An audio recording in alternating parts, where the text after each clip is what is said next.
مسيحي ما بقتش فارقة، الكل واقف عالحياد في كل ساعة وكل ثانية، عايشين في حالة من الحداد. مسلم مسيحي ما بقتش فارقة، الكل واقف عالحياد. جندي بيحرس عالحدود، واقف أسد وسط الجنود ومستعد إنه يموت، وبلدنا هي اللي تعيش. واللي بيجري على قوت عياله فجأة انذبح ولا كان في باله، يروح ضحية إرهاب جبان، يمه الشهيد ما تعيطيش. ملايين ولادك دول وحوش، جابوا حق ابنك ما ارتاحوش، إلا لما أخدوا الطار ولادنا. تعيش يا جيش بلدي تعيش.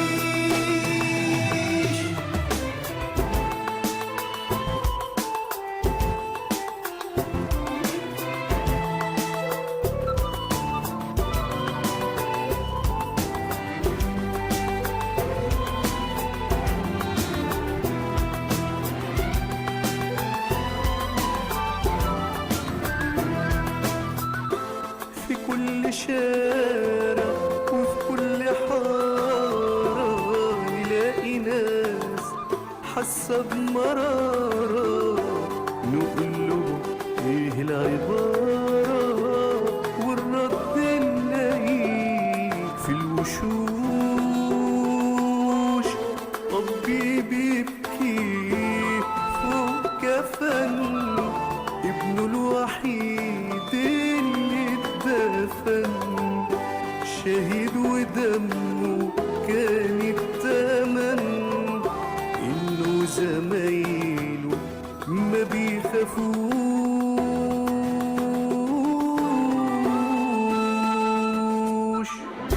جندي بيحرس عالحدود، واقف أسد وسط الجنود مستعد إنه يموت، وبلدنا هي اللي تعيش. واللي بيجري على قوت عياله فجأة انذبح ولا كان في باله، يروح ضحية إرهاب جبان، يمه الشهيد ما تعيط. مرحبا بحضراتكم مرة تانية في برنامج البداية، وفي آخر فقرة معانا النهاردة وهي فقرة فنية. حبينا كده نختم بمجموعة من الأغاني. تابعنا في الفصل اللي فات مغنينا الأستاذ وائل فاروق في موهبة الغنى. برحب بيك يا أستاذ وائل. اهلا بحضرتك، وانا سعيد جدا ان انا اكون النهارده موجود على شاشه القناه الثانيه. دي حاجه يعني بتشرفني وبتسعدني. في التلفزيون المصري طبعا اصل الرياضه الاعلاميه طبعا وتاريخ طبعا. شكرا يا استاذ وائل. ان شاء الله باذن الله تكون حلقه جميله. استاذ رامي سرحان في موهبه الشعر. برحب بيك يا استاذ رامي، منورني النهارده. النور نورك، ربنا يخليك. يعني انا الاغنيه بس في الفاصل اللي انا حبيت ادخل على طول في الموضوع عشان بس الوقت بتاع الحلقه نحاول ان احنا ناخد شويه كلام كده ونعرف الموضوع ازاي. دي اغنيه جندي بيحرس الحدود. دي اغنيه اسمها جندي بيحرس الحدود. دي احنا عملناها كان بعد حادث مقتل الشهداء اللي حصل في ليبيا. فحبينا نعمل حاجه طبعا، ودي اقل حاجه نقدر نعملها كنوع من الرساء او نوع من بتدي الناس دول حقهم على قد ما تقدر يعني. تمام. يعني دلوقتي احنا بنبقى نايمين في بيوتنا، نايمين تحت التكييفات، بيبقى في حد حارسك بالليل ما بينامش، بيبقى في عز الحر موجود بيحرسك. فحبينا نعمل حاجه نقدر نعبر بيها عن يعني شكرنا او امتناننا للناس دي كلها. فلما عملناها في البدايه انا ورامي كان اسمها حاله حداد. فطبعا انا يعني الاسم ما عجبنيش، قلت له حاله حداد يا رامي يعني فيها كده نوع من الخضوع او في نوع من الاستكانه او كده او الحزن. لا، احنا هنسميها جندي بيحرس على الحدود. نوع من القوه، نوع من التكريم، والحمد لله عملناه ونجحت نجاح كبير جدا الحمد لله. طب انت بدايتك كانت ازاي يا وائل؟ عرفني كده، انت بدات انا اقول لحضرتك انا بدات، هو كان البدايات كانت طبعا اثناء طبعا الحفلات المدرسيه وكده، وطبعا بعد ما خلصت الدراسه انا اساسا ليسانس حقوق جامعه القاهره. خلصت دراسه القانون. طبعا عملت بقى الهوايه اللي انا عايزها، فدرست مزيكا. خدت دراسات حره في الكونسرفاتوار وتخصصت في السولفيج او الاصوات، علم الاصوات.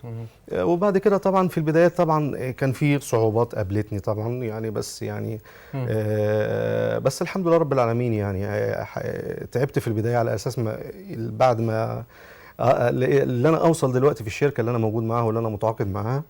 وعملنا اول كليب طبعا كان حاجه شبابيه كده اسمها موراني الويل، ونزل على القنوات واتذاع وعمل نجاح كبير جدا جدا. وتوالت بقى الاعمال يعني جندي بيحرس على الحدود، وحاليا دلوقتي منزلين اغنيه بقى لها دلوقتي حوالي اسبوعين، حاجه رومانسيه اسمها كلمني ولو بعينيك. بس اهم حاجه بكون حريص ان انا لما باجي بقدم يعني بقدم فن حديث، بس يكون فن راقي. بتحاول ترتقي بالمعاني اكيد طبعا طبعا طبعا في ظل طبعا الحاجه اللي موجوده طبعا يعني في ظل طبعا الزخم اللي احنا بنشوفه دلوقتي، ودخلت موجه المهرجانات طبعا اللي افسدت الذوق العام يعني. الحمد لله الفن الباقي هيفضل باقي يعني. لحد دلوقتي احنا بنسمع عبد الحليم وام كلثوم، طبعا فدي امور بديهيه يعني. التاريخ ما بيرحمش حد. طيب استاذ رامي، انت اللي بتكتب الكلمات بتاعت الاستاذ انا اتعاملت مع وائل فاروق في غنوتين، كليب جندي بيحرس على الحدود، واغنيه اللي لسه نازله جديد اللي هي كلمني ولو بعينيك. دي حاجه رومانس، حبيت اعمل تنويع تمام يعني، حاجه وطني حاجه رومانس. وانت وفي لسه شغل كمان. بدايتك في الشعر بدات امتى؟ انا بكتب من زمان جدا، من ايام انا في ثانوي، لكن كاحتراف بقى لي حوالي 5 سنين. 5 سنين بدات مع منشد سعودي، اغنيه ما اتشهرتش قوي في الوسط هنا في مصر، لكن الحمد لله حققت نجاح كبير في السعوديه. اتذاعت على قناه خليجيه. تمام. وبعد كده اشتغلت كليب جندي بيحرس على الحدود، وبعد كده غنوه كمان مع مطرب مغمور شويه شعبي، على قنوات شعبيه نزل من يوم فراقه. والحمد لله ليا اغاني نازله الايام دي الفتره ديت، في مع المطرب تامر كريم عامل ميني البوم يعني انت فاكر عملت كذا شاركت باعمال فنيه كبيره يعني. اغنيه بعنوان انت فاكر مع المطرب تامر كريم، وهو بيحضر دلوقتي الميني البوم نازل الشتاء الجاي ان شاء الله. وفي اغنيه اتصورت لسه من يومين واتسجلت كليب، اتصورت كليب وان شاء الله هتنزل على العيد باذن الله. كليب مخلوق ضعيف، المطرب مراد الجمال والمطرب اسلام شاهين، هو دويتو. وباذن الله هتتذاع قريب. ماشي يا رام، بتمنى لك التوفيق. طيب كليب. عايز اسمع كده حاجه لايف بقى يعني. احنا سمعنا حاجه متسجله فعايزين نسمع حاجه كده لايف. ممكن تسمعني وائل؟ طيب نقول مثلا الاغنيه الجديده. بس انا بقى يبقى كوبليه صغير كده عشان اوكي كوبليه صغير نقدر ناخد كلام معاكم تاني. بتقول خليني اقدر اعيش ده معاك عمري ما يكفينيش، وكلامي ما يساويش، مش هقوله خلاص وكفاية، بس اناديك يا حبيبي مش كتير عليك. انا عينيا بتخبيك من عيون كل الناس. دي كلماتي على فكره. دي كلماتك انت كتبتها. طيب على فكره في بعض الاصوات كمان، في اصوات جميله جدا مش واخده حقها. انا يعني في سؤال ان شاء الله تعامل قريب مع المطربه نهى سعيد، ده صوت جميل جدا. والمطرب نور الشال برضه من المنصوره، في اصوات جميله، وان شاء الله شغل هيبقى محترم وباذن الله يعجب الناس كلها ان شاء الله. طيب ممكن تاني يا جماعه عشان ما سمعتش انتوا عاوزين ايه؟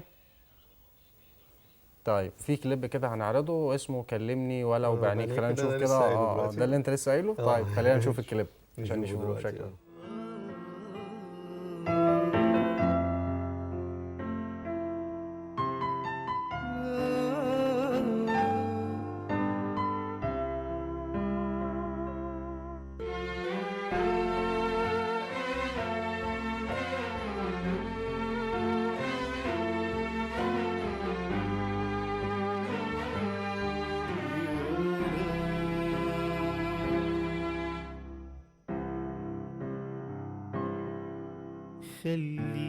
خليني اقدر اعيش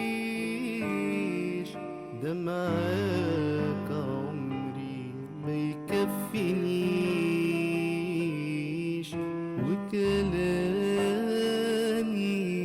ما يساويش، مش هقوله خلاص وكفاية، بس اناديك يا حبيبي مش كتير عليك، انا عليا بتخبيك من عيون كل الناس. انا لا اقدر حبيبي اعيش ولا يهدالي تابعنا مع حضراتكم ده كليب من الكليبات اللي غناها وائل، ده بكلمات رامي سرحان. طب رامي، احنا سمعنا حاجه لايف من وائل وسمعناها دلوقتي ومتسجله قدامنا، بس انا حابب اسمع منك جزء من الاشعار اللي انت كتبتها عشان برضو يبقى في خلقنا توازن في المعادله شويه. والله انا عامل كام حاجه دراما. انا بحب اللون الدراما جدا يعني. وفي حاجات وطنيه غير الحاجات الدينيه طبعا، ده اساسي. ففي حاجه دراما اسمها مسلسل حياه، انا كتبتها وبيلحنها صديقي الملحن محمد الحسيني. تمام. هي بتقول فاضل ثواني قليله ويبدا العرض الجديد، مسلسل حكايته مطوله بيحكي حياتنا بالتحديد، مسلسل حياه حلقات جديده متقسمه، كل القصص متجسمه، هتشوفوا فيه ناس من البشر بس الطمع فيهم سمه، اشكال كتيره متلونه بكل العبر متزينه، هتشوفوا فيه ناس من البشر وبرضه في قلوب زينا. دي حته صغيره كده. مشكور يا رام والله يا الله. طيب انا حابب عشان احنا وقتنا انتهى، وقت الفقره انتهى، حابب ان انا نختم بحاجه كده لايف مع وائل. طيب ايه؟ نختم مثلا نقول حاجه من القديم مثلا. ممكن نسمع حاجه من القديم. نقول في اغنيه بحبها قوي، ودي يمكن الاغنيه اللي انا كنت امتحنت فيها لما قدمت في نقابه الموسيقيين ونجحت فيها الحمد لله يعني. نقول لعبد الحليم حافظ كفايه نورك عليا. اتفضل. طيب اختم وانت بقى تختم انت بقى الحلقه بالغنى. خلاص اختم انا وانت تختم انت بالغنى. طيب انت بعتونا النهارده وتابعتوا في حلقتنا موضوعات كتيره، موضوعات مختلفه. اتكلمنا على طب الاسنان، واتكلمنا على قد ايه ان انا اقدر استغل الشكل الايجابي بالحفاظ على الاسنان، واتكلمنا برضو على تطبيق جديد بيخدم التاكسي الابيض وبيخدم المواطن بشكل امثل وبشكل اكثر احترافيه وايجابيه. وتابعنا اثنين من المواهب الشابه، رامي ووائل، وائل في موهبه الغنى ورامي في موهبه الشعر. دي كانت حلقتنا النهارده. هنختم بقى مع الفنان وائل فاروق مع موهبه الغنى. كفايه نورك عليا. كفايه نورك عليا. اتفضل. كفايه نورك عليا، نور لي روحي وقلبي، خلاني شفت بعينيا اللي انكتب لي في حبي، قريت على ضيق كلام جميل زيك، قريت على ضيق كلام جميل زيك، كفاية نورك